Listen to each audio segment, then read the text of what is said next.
नमस्कार साथियों, मेरा नाम सोनम पाठक है और आप सबका मैं चहल एकेडमी स्टेट पीसीएस प्लेटफॉर्म पर स्वागत करती हूं। दोस्तों, हम लोग यहां पर चर्चा कर रहे थे 17th बीपीएससी के मेंस के एग्जाम की, जिसमें हम सारे जितने भी इंपॉर्टेंट की थीम्स हैं उनको हमने एक एक करके यहाँ पर डिस्कस किया है। यहाँ पर उसी की ही हिस्ट्री की श्रृंखला में आज हम लोग बात करने वाले हैं इंडियन नेशनल मूवमेंट की। हम यहाँ पर भारतीय राष्ट्रीय आंदोलन की शुरुआत करें इससे पहले ये समझना बहुत ज़रूरी है कि भारतीय राष्ट्रीय आंदोलन की शुरुआत से पहले भारत में राष्ट्रवाद का विकास कैसे हुआ।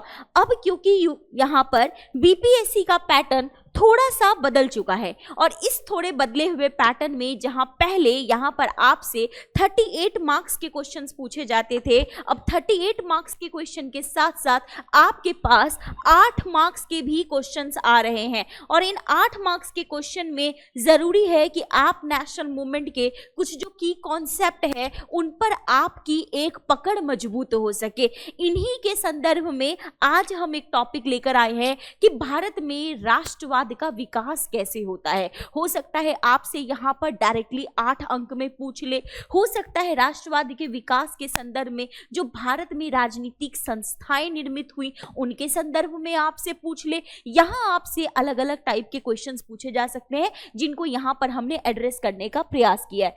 तो सबसे पहले समझते हैं राष्ट्रवाद का अर्थ क्या होता है। क्या होता है राष्ट्रवाद? राष्ट्रवाद, नेशनलिज्म, जिसका हिंदी रूपांतरण है यहाँ पे राष्ट्रवाद, क्या बताता है? ये बताता है राष्ट्र के प्रति भावना को। क्या है? राष्ट्र के प्रति भाव को। कैसा भाव? राष्ट्र के प्रति यहाँ पर राष्ट्रीय चेतना का भाव। ये राष्ट्रीय चेतना कैसी?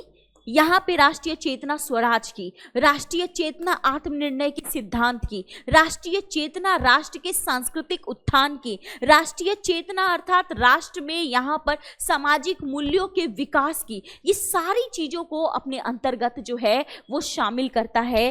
राष्ट्रवाद एक ऐसी विचारधारा है जो यहाँ पर राष्ट्र के उत्थान से, राष्ट्र के सांस्कृतिक उत्थान से, राष्ट्र के मूल्यों के प्रसार, इन सब चीज़ों को बढ़ावा, अपने राष्ट्र के प्रति गौरव के भाव को बढ़ावा देती है। लेकिन भारतीय राजनीति में जब हम राष्ट्रीय आंदोलन के परिप्रेक्ष्य में जब राष्ट्रवाद पढ़ते हैं तो इसका क्या अर्थ है? इसका ये अर्थ है कि अब ये वो वाला टाइम आ रहा है जब भारत की जनता अपने राष्ट्र, अपने आप को एक राष्ट्र के रूप में, अपने अतीत को अपने यहाँ पे गौरवान्वित करने का प्रयास कर रही है। वो जागरूक हो रही है, वो ये समझ रही है कि उसका एक ऐसा अतीत रहा है जो बहुत ही गौरवशाली है। लेकिन उनमें ये विचार आया कैसे?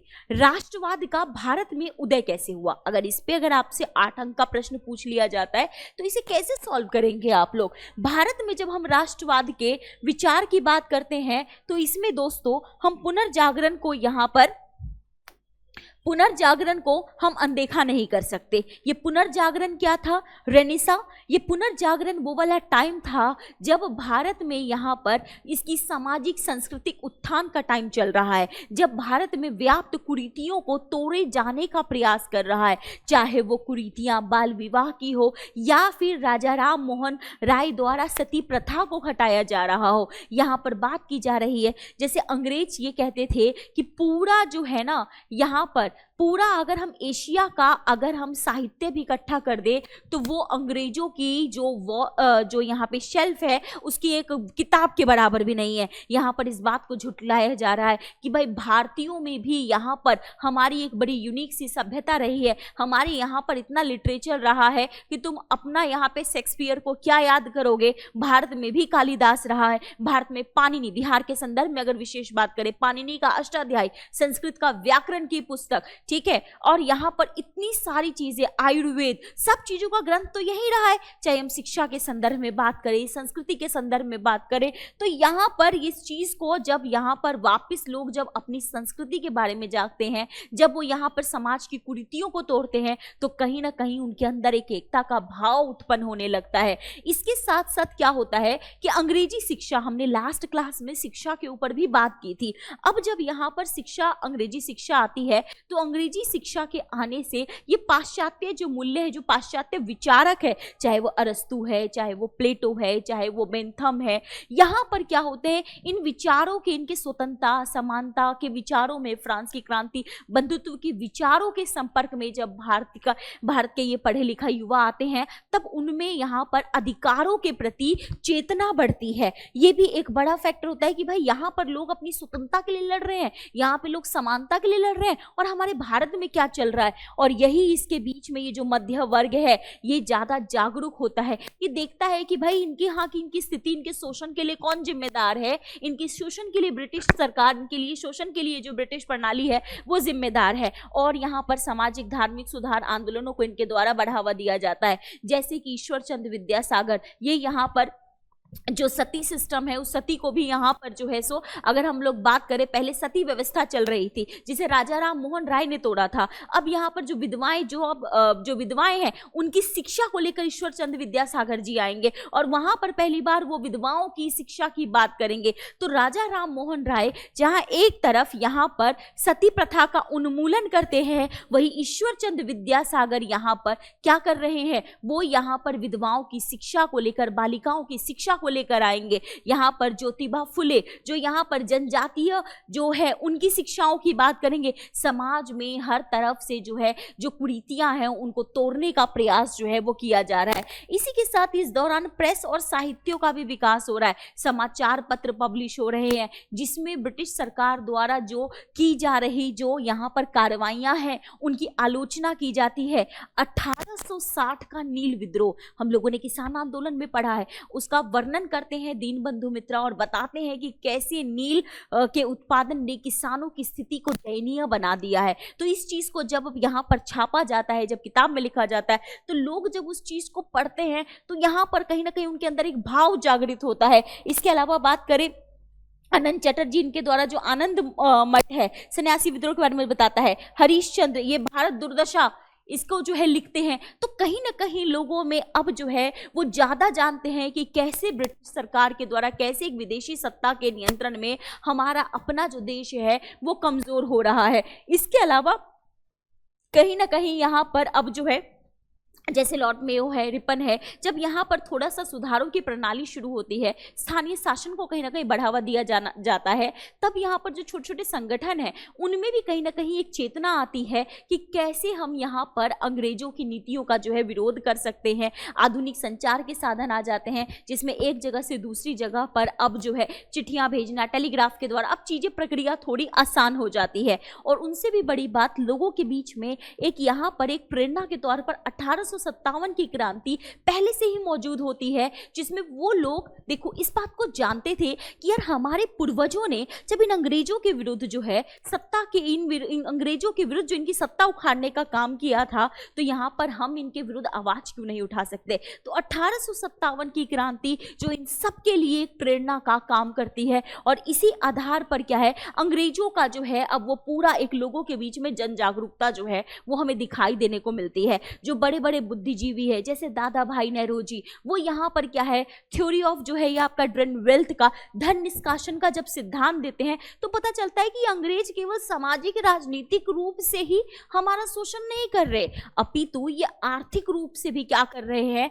हमारा शोषण कर रहे हैं। तो यही सारी चीजों के बीच में लेकर क्या होता है, ये आवश्यकता महसूस की जाती है कि भारत में क्या हो, एक राजनीतिक संगठन हो। तो अब यहाँ पर है कि भारत में एक बड़ी राजनीतिक संगठन के रूप में कांग्रेस का गठन होता है, लेकिन कांग्रेस के गठन से पूर्व अब यहाँ पर हम बात करें ऐसी कौन सी परिस्थितियां हैं जो भारत में राजनीतिक संगठन को स्थापित करने के लिए आगे आती हैं। तो परिस्थितियां यही है कि औपनिवेशिक नीतियों का यहाँ पर प्रतिरोध होना शुरू हो जाता है, लोगों के बीच में राष्ट्रवाद की भावना जागृत कर जाती है, यहाँ पर अब प्रतिनिधित्व की मांग होने लगती है, जो यहाँ पर सरकारी सेवाओं में यहाँ पर लोगों की तरफ से मुद्दों को ब्रिटिश सरकार के सामने रख सके, नीति निर्माण में भारतीयों की भागीदारी हो सके। लोग इस चीज को लेकर जागरूक होते हैं और कोशिश करते हैं कि अंतर्राष्ट्रीय स्तर पर जिस तरीके से चीजें हो रही है भारतीयों के बीच में भी वो एकजुटता बनाए रखा जा सके। और इसी के संदर्भ में कुछ संगठनों का निर्माण होता है, जैसे कि हम लोग बात करें यहाँ पर,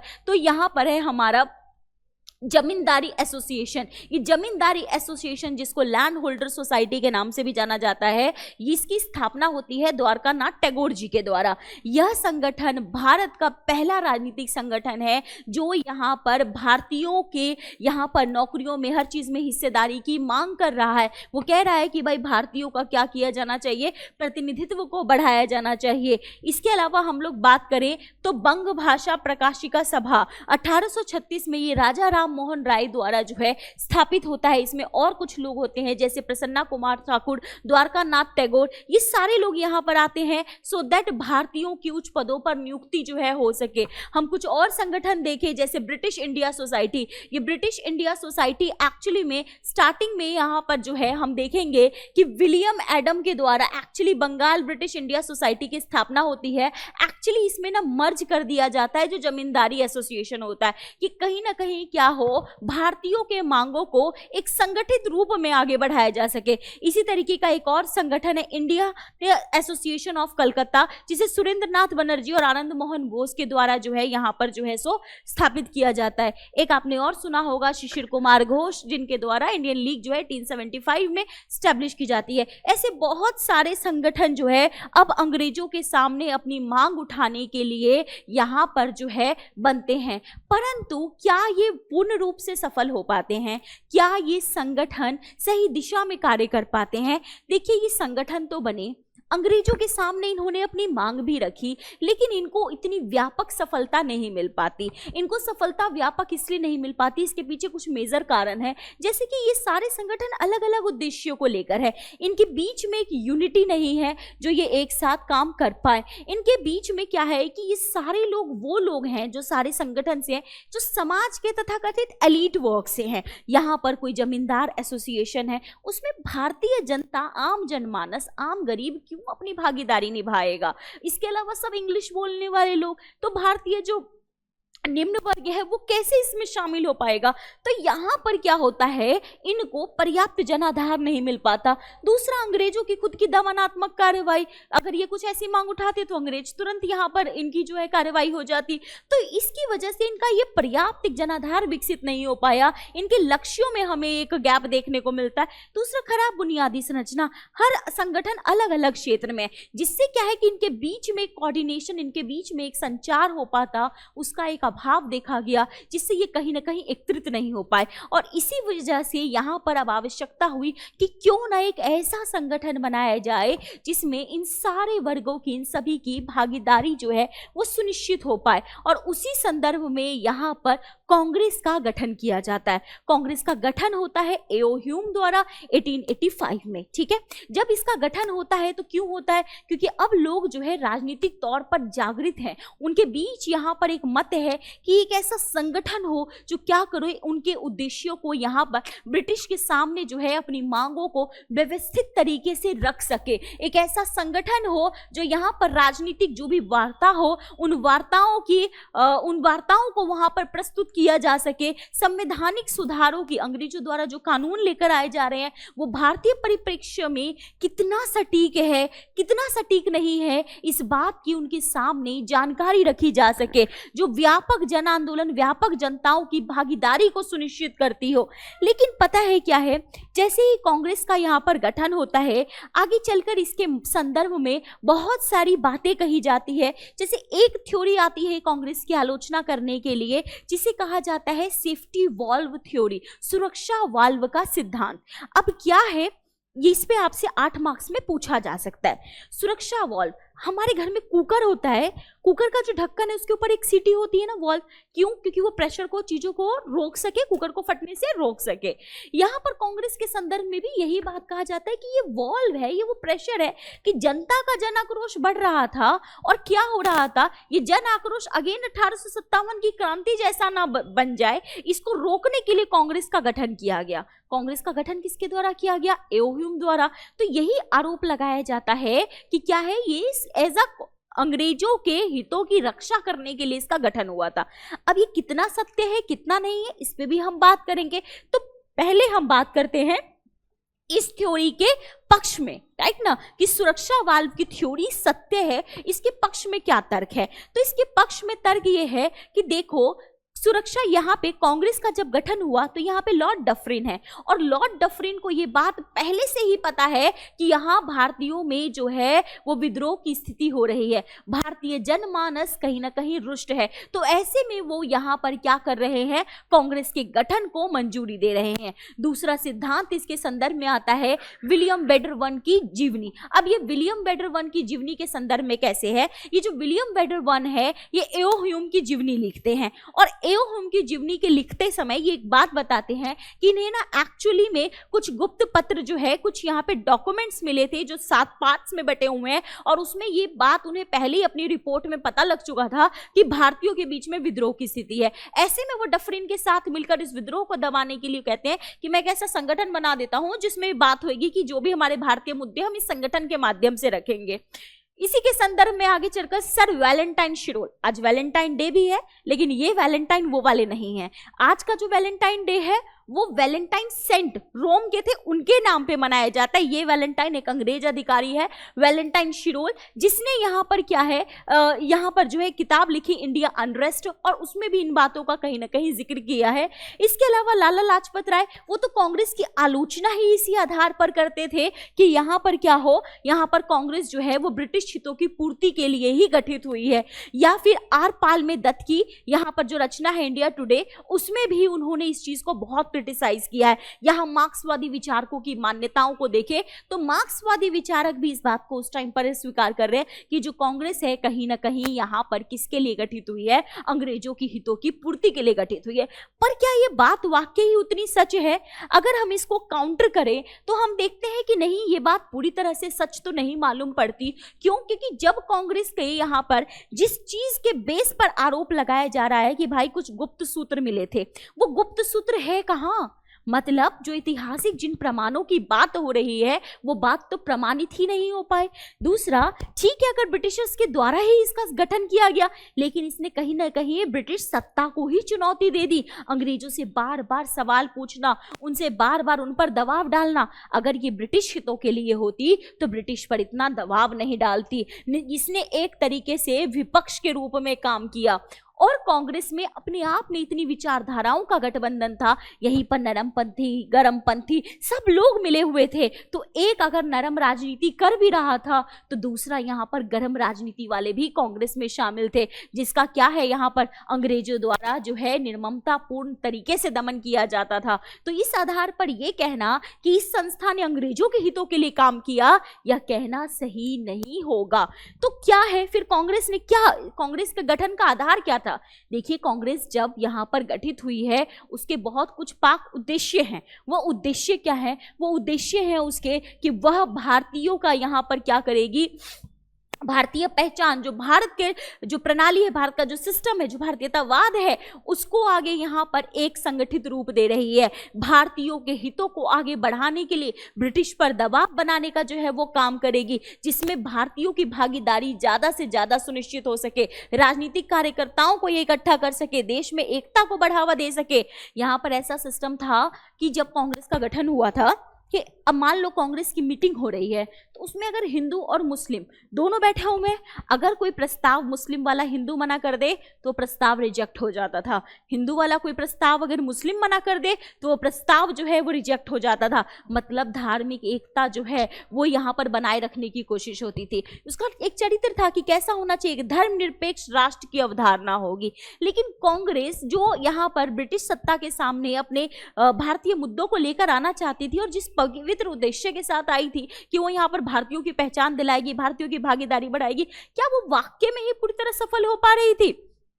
यहाँ पर कांग्रेस की कुछ लिमिटेशंस है जिसकी वजह से कांग्रेस को भी शुरुआती वर्षों में ज़्यादा सफलता नहीं मिली। ज़्यादा सफलता नहीं मिली, इसका क्या मतलब है, क्यों नहीं मिली? इसकी कुछ सीमाएं थी। वो सीमाएं थी कि कांग्रेस में ना क्या था, जो अभिजात वर्ग है, जो एलीट क्लास है, उसका एक वर्चस्व बना हुआ था। हमने पहले भी बात की, कांग्रेस में वकील है, कांग्रेस में जमींदार है। अब ये इतने बड़े बड़े लोग हैं, इसका मतलब इसका सामान्य जनाधार से एक कटाव जो है वो हो रहा था। इसके अलावा अगर हम लोग बात बात करें तो यहाँ पर कांग्रेस ना मध्यम मार्ग बहुत अपनाती थी, मतलब ना तो बिल्कुल एक्सट्रीम, ये हमेशा क्या करते थे, प्रार्थनाओं की राजनीति कर रहे हैं, लेटर लिख रहे हैं अंग्रेजों को, तो इससे ज्यादा कुछ प्रभाव पड़ नहीं रहा था। इनकी गतिविधियां भी बड़ी लिमिटेड थी। मान लीजिए जो बड़े बड़े शहर है जैसे बॉम्बे है, उस टाइम पे लाहौर था, कलकत्ता है, यहीं तक लिमिटेड था। अब यहाँ पर कोई जो सुदूर वाले जो क्षेत्र हैं, हो सकता है मेरठ, हो सकता है अपना पटना, यहाँ तो नहीं चल रही है इनकी व्यापक गतिविधियां, जिसकी वजह से इनका क्षेत्र बड़ा लिमिटेड था। और सामाजिक मुद्दों को ना ये इतना नहीं उठाती थी जितना ये राजनीतिक और प्रशासनिक मुद्दों को उठाती थी। तो सामाजिक सुधार जो समाज में आवश्यक थे उनके प्रति ये इनका इतना ज्यादा ध्यान नहीं था। और सबसे बड़ी बात कि ये पूरा अपना जो है विस्तार वगैरह कर पाती, मुद्दों को व्यापक तरीके से उठा पाती, एक संचार का हमें एक गैप इनके टाइम पर दिखाई देने को मिलता है। तो यहाँ पर हम क्या समझते हैं, ओवरऑल हम कंक्लूजन की बात करें, ठीक है एक संगठन के रूप में इसकी भूमिका शुरुआती तौर पर सीमित रही, परंतु इसने आगे चलकर देश को राष्ट्रीय आंदोलन में, यहाँ पर देश को आजाद कराने में प्रमुखता से अपनी भूमिका निभाई, जिसको यहाँ पर किसी भी मतांतर के हो उस बात को इनकार नहीं किया जा सकता। तो आगे चलकर इसने देश के राष्ट्रीय मुद्दों को, यहाँ पे राष्ट्रीय आंदोलन में ब्रिटिश सत्ता को भारत छोड़ने पे मजबूर करने में जो है वो यहाँ पर अपनी एक व्यापक अपनी भागीदारी निभाई है। तो ये था हमारा पूरा आज का डिस्कशन, जिसमें हमने मेजरली 2 टॉपिक्स को देखा। एक हमने देखा भारत में राष्ट्रवाद के उदय के कारण, और दूसरा हमने देखा कांग्रेस की सेफ्टी वॉल्व थ्योरी। आगे भी हम इस चीज को कंटिन्यू करेंगे, लेकिन फिलहाल यहाँ इतना ही है। Thank you very much. जय हिंद।